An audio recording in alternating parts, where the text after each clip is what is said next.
십자가는 하나님의 입증. 바울 사도의 로마서 3장 25절 26절에서 발견되는 위대한 말씀에 당신의 주의를 집중시키면서 나는 성경의 전 범위와 영역에서 여러 가지 의미로 볼 때 이 두 구절의 말씀보다 더 중요한 말씀이 없다는 것을 당신에게 다시 상기시키려고 한다. 여기서 우리는 심오하고도 기독교의 핵심이 되는 속죄에 대한 고전적인 진술에 대한다. 그것이 왜 우리가 이 말씀을 그렇게 주의 깊게 또한 그렇게 면밀하게 고려하고 있는가에 대한 이유이다. 누군가는 이 구절을 기독교 신앙의 성체로서 묘사했다. 어쨌든 이 두 구절의 말씀만큼 인간이 생각할 수 있는 중요한 말씀은 아무것도 없다는 것을 우리는 확신할 수 있다. 교회의 역사는 이 말씀들이 성령이신 하나님께서 많은 영혼을 어두움에서 빛으로 인도하기 위하여 또한 많은 불쌍한 죄인에게 그의 최초의 구원의 확신을 제공하기 위하여 사용하신 수단이 되어 왔다는 것을 아주 명백하게 보여준다. 나는 역사로부터 한 신뢰, 잘 알려졌고 유명한 의화를 들려고 한다. 나는 시인인 윌리엄 쿠퍼를 말하고 있다. 그는 깊고도 무서운 가책 속에서 영혼의 고뇌를 느끼며 자기의 방에 있었다고 우리에게 말한다. 그는 마음의 평정을 찾을 수 없었고 극도의 절망을 느끼며 어찌할 바를 몰라 그의 자포자기의 상태에서 방안을 왔다 갔다 하며 안정을 찾지 못하고 있었다. 그런데 갑자기 창문을 통하여 들어온 바람 때문에 떠밀려 의자에 털썩 주저앉게 되었다. 그런데 거기에는 한 권의 성경이 있었다. 그는 성경을 집어들고 손에 잡히는 대로 펼쳤다. 그때 그는 우연히도 이 구절에 눈이 멈추게 되었다. 다음은 그가 그때의 상황을 설명한 글이다. 내 눈이 멎은 구절은 로마서 3장 25절 말씀이었다. 그것을 읽으면서 나는 즉시로 믿을 수 있는 힘이 주어진 것을 느꼈다. 의의 태양의 빛이 모든 충만함으로 내게 비추어 왔다. 나는 그리스도께서 나의 죄 용서와 온전히 의롭다 하심을 입게 하기 위하여 이루가신 완전하고도 충분한 속죄를 보았다. 즉시로 나는 평화의 복음을 믿었으며 영접했다. 만일 전능하신 하나님의 팔이 나를 붙들어 주지 않으셨다면 나는 감격과 기쁨으로 완전히 압도되었을 것이라고 생각된다. 내 눈은 눈물로 가득 찼으며 황홀경에 빠져 아무 말도 할 수 없었다. 나는 고요한 두려움 속에서 사랑과 경의로 넘쳐 흐르는 하늘을 응시할 수 있을 뿐이었다. 이것이 로마서 3장 25절이 그 유명한 시인 윌리엄 쿠퍼에게 행한 일이었다. 이 말씀은 이와 같은 일을 많은 사람들에게도 다른 사람들에게도 행하고 있다. 나는 이 말씀이 말하는 바를 당신에게 다시 상기시키려고 한다.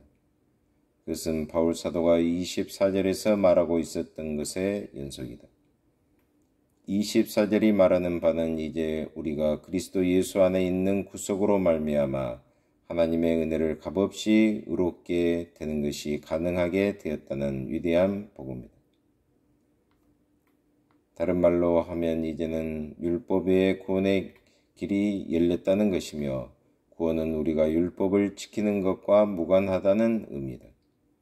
그것은 그리스도 안에 있는 이 자유로운 길이다. 하나님은 그리스도 안에서 우리를 구속하셨으며 이 25절, 26절은 그 구속이 어떻게 일어났는가를 설명한다. 그러나 그것은 왜 그와 같이 일어나야만 했는가? 그것은 어떻게 그와 같이 일어났는가? 우리는 이미 이 구속을 설명하는 두 개의 깊은 의미를 내포하고 있는 단어들을 생각해 왔다. 그것들은 화목, 피라는 두 단어이다.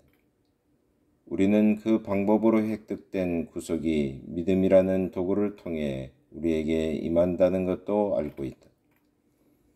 그러나 바울 사도는 그것에서 멈추지 않는다. 그는 그 이상의 어떤 것을 말한다.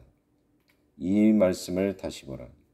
이 예수를 하나님이 그의 피로 인하여 믿음으로 말미암는 화목 제물로 세우셨으니 이는 하나님께서 길이 참으시는 중에 전에 지은 죄를 간과하심으로 자기의 의로우심을 나타내려 하심이니 곧 이때에 자기의 의로우심을 나타내사 자기도 의로우시며 또한 예수 믿는 자를 의롭다 하려 하심이니라. 왜 바울 사도는 그 모든 것을 계속해서 말했는가? 왜 그는 첫 번째 진술로서 마치지 않았는가? 이 추가적인 진술의 의미는 무엇인가? 그 해답을 발견하기 위해서 우리는 다음의 용어들을 한 번 더 고려해야 한다. 우선 세우셨다는 말을 생각해 보자. 그것은 명백히 하다, 분명하게 하다는 것을 의미한다. 여기에는 우리에게 생생한 관심을 일으키는 어떤 것이 분명히 있다. 이 말은 우리에게 곧 다음의 사실을 말해준다. 첫째로 갈보리에서 있었던 주 예수 그리스도의 십자가 위에서의 죽으심은 하나의 우연한 사건이 아니었다는 것이다. 그것은 하나님의 일이었다. 그이서 예수를 세우신 분은 하나님이셨다. 사람들이 십자가를 감상적으로 다루며 그는 세상에서 정말 선하셨다. 그는 정말 거룩하셨었다. 그의 가르침은 정말 훌륭했었다. 나쁜 사람들이 그를 십자가에 못 박아서라고 말할 때 얼마나 자주 하나님의 완전한 영광이 빗나가는가. 그 감상적인 태도의 결과는 우리가 예수께서 그의 죽으심 때문에 슬퍼하기 시작했던 예루살렘의 딸들을 향하여 나를 위하여 울지 말고 너희 자신들을 위하여 울라고 말씀하셨던 것을 잊어버리고 그의 죽으심을 슬퍼하기 시작하는 것이다. 십자가에 대한 우리의 견해가 우리로 하여금 주 예수 그리스도의 죽으심을 단지 애도하게 하는 데에서 그친다면 그것은 바로 우리가 십자가를 올바르게 이해하지 못하고 있다는 것을 의미한다. 예수를 세우신 분은 하나님이시다. 십자가는 우연한 사건이 아니라 깊으신 경륜 속에서 이루어진 것이다. 참으로 사도 베드로는 오순절에 설교할 때 그 모든 일이 하나님이 정하신 뜻과 미리 아신 대로 일어났다. 사도행전 2장 23절이라고 말했다. 하나님께서 예수를 세우셨다. 둘째로 이 단어는 또한 그 행동의 공개적 성격을 강조한다. 이 일은 하나님의 위대한 공개적인 행위다. 하나님은 여기서 그의 행동이 보여지고 고찰되며 단번에 그리고 영원히 기록되도록 하기 위하여 세계 역사의 무대에서 공개적으로 무엇을 행하셨다. 그것은 지금까지 일어났던 행동 중에서 가장 공개적인 행동이다. 그리하여 하나님은 공개적으로 예수를 그의 피로 인하여 믿음으로 말미암는 화목제물로 세우셨다. 이제 이상의 깨달음은 우리에게 다음과 같은 지극히 중요한 질문을 제기한다. 하나님은 왜 그것을 행하셨는가? 왜 이것이 일어나야만 했는가? 만일 내가 경외심을 갖고 질문한다면 하나님이 그것을 행하셔야만 할 마음이 생기도록 한 것은 무엇이며 하나님으로 하여금 그것을 행하시도록 결심하게 한 것은 무엇인가? 가장 좋은 대답은 바울이 사용한 단어를 하나하나 살펴보는 가운데 그 말의 의미를 확실히 아는 것이다.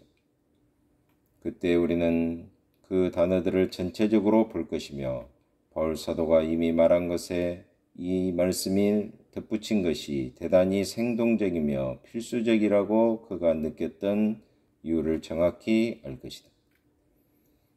첫째의 단어는 나타내다이다. 이는 그의 의로우심을 나타내다라는 의미이다.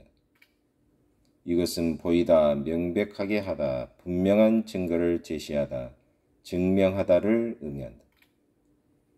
그리스도께서 속죄의 제물을 제공하심으로써 우리를 이렇게 구속하기 위하여 하나님께서 이것을 행하셨다고 바울 사도는 말한다. 그렇다. 그러나 그것에 더하여 하나님께서는 여기서 무엇을 나타내고 있다.